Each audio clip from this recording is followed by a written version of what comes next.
kung saan makikita sa video ang sigawan ng mga tao dahil sa nakita nilang nilalang na tinatawag nilang Inkenyamba sa isang ilog na ito. Panuorin ninyong mabuti.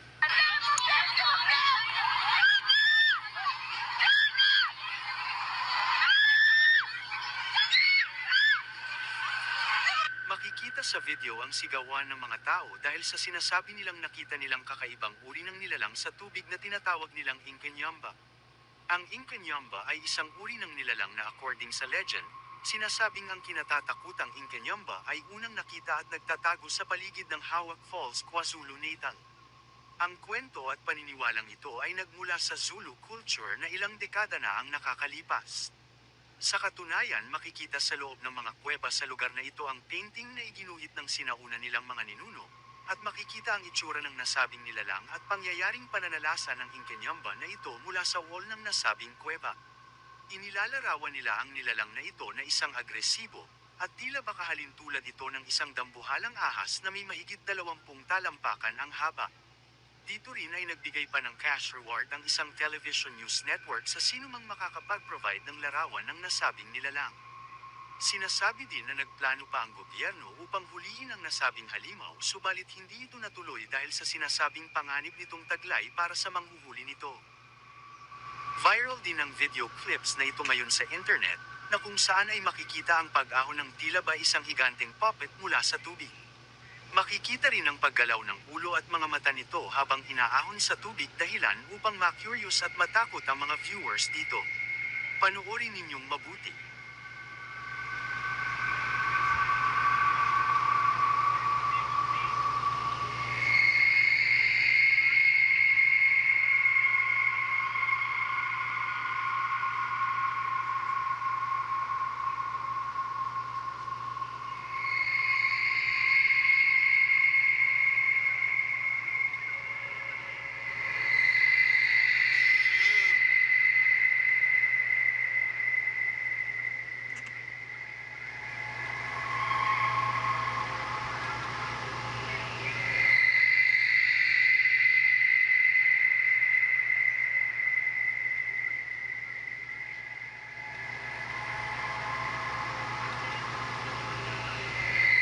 Ang TikToker na sina Josh at Sarah na may iba't ibang content sa kanilang TikTok account. Ngunit ni isa dito ay walang paranormal video. Subalit isang gabi dito ay nadiskubre nila na may nakuhanan ng bedroom security camera ng isang nakakakilabot na pangyayari. Dito ay may nakuha ng pangyayari habang natutulog si Sarah kasama ang kanyang anak na babae. Pagmasdan ninyong mabuti.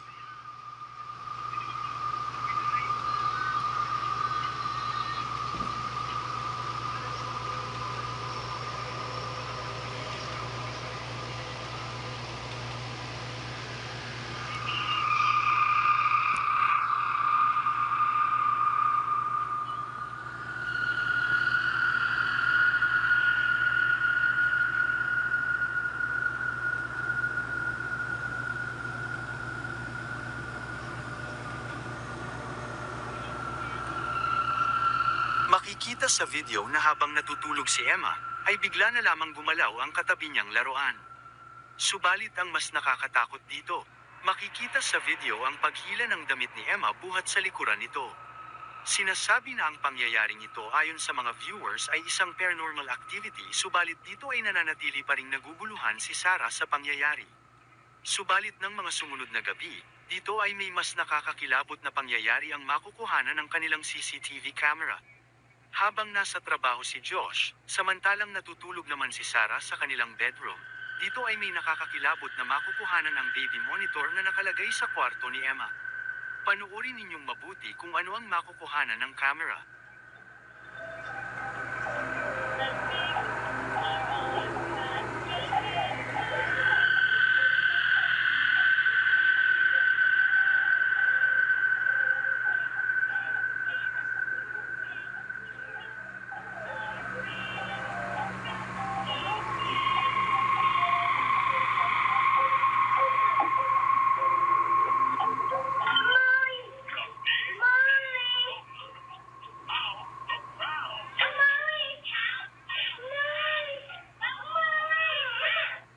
Makikita sa baby monitor na nakalagay sa room ni Emma, na tila ba curious ito sa kanyang tinitingnan sa ilalim ng kanyang kama. Nang bumaba si Emma sa kama upang silipin ito, dito ay makikitang may humila kay Emma buhat sa ilalim ng kama. Dahil sa iyak ni Emma matapos itong mapunta sa ilalim ng kama, dito ay dali-daling pumunta si Sarah sa kwarto niya upang tulungan ito. Dito ay hindi maipaliwanag ni Josh at Sarah kung papaano at sino ang humila sa kanilang anak buhat sa ilalim ng kama. Dito rin ay kanilang ipinakita na imposibleng may magkasyang tao sa ilalim nito dahil sa kipot at liit nito sa ilalim.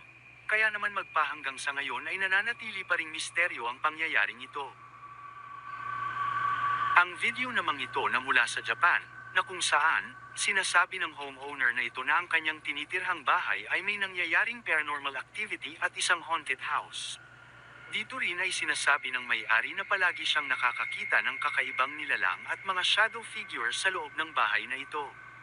Dahil gusto nitong idokumento ang mga kababalaghan na kanyang nararamdaman at nararanasan sa loob ng bahay na ito, dito ay naisipan niya na mag-eksperimento upang idokumento ito.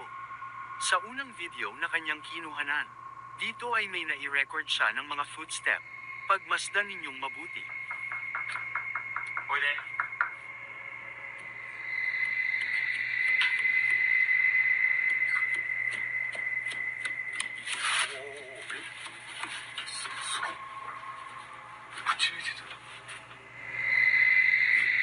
Sa ikalawang video naman, dito ay pumwesto siya sa pinakataas ng hagdanan at kumatok muli upang makipag-communicate sa kahit anong nilalang na nandoroon ng mga sandaling iyon.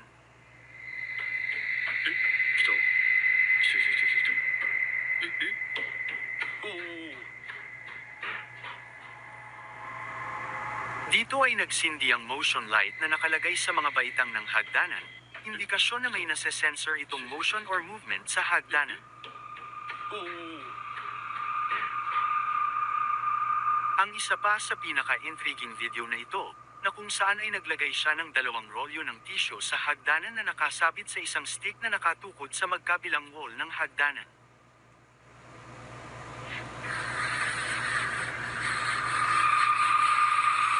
Makikita sa video ang paghila sa 2 tissue paper pababa ng hagdanan ng hindi nakikitang force o nilalang.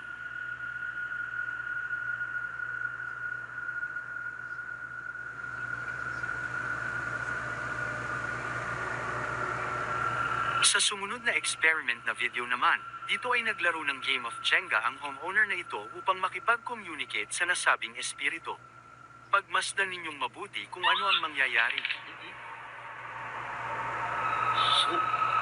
じゃあ俺ねいいよよいしょそれかいくんあいや豪快すぎるって Sa kanyang huling video, dito ay may mangyayaring kakaiba na naging dahilan upang kilabutan ang maraming viewers. これかな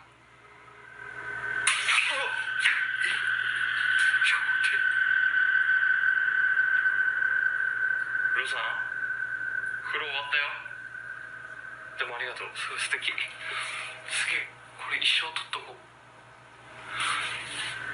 Matapos itong mag-viral ay agad itong inulan ng samat-saring komento. May mga viewers ang nagsasabi na kagagawa nito ng mga espiritu na naninirahan sa kanyang bahay. May nagsasuggest din na kailangan mapabendisyonan niya ang kanyang bahay sa lalong madaling panahon upang hindi na makapanakit ang mga nasabing nilalang na ito. Kayo ano naman ang opinyon niyo dito? Ilagay lamang ang inyong komento sa ibaba.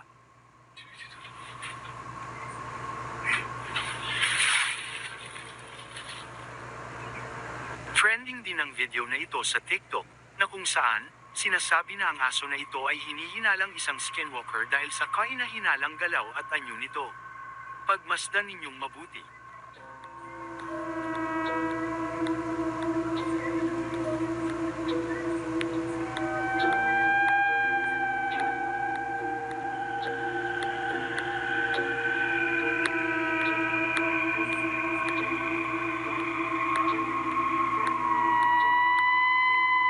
Viral naman ang video na ito na unang ishiner sa Reddit ng username na Zombie Paranormal.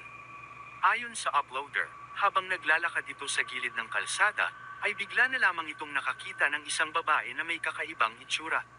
Pagmasdan ninyong mabuti.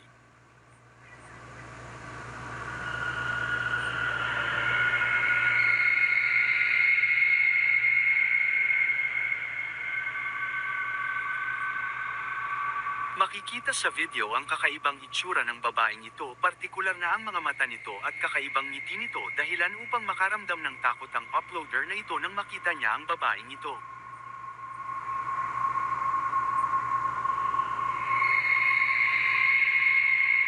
Matapos itong mag-viral ay agad itong inulan ng sari-saring komento.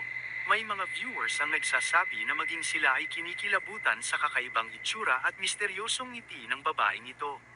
Kayo, ano naman ang masasabi nyo dito? Ilagay lamang ang inyong opinyon sa comment section sa ibaba.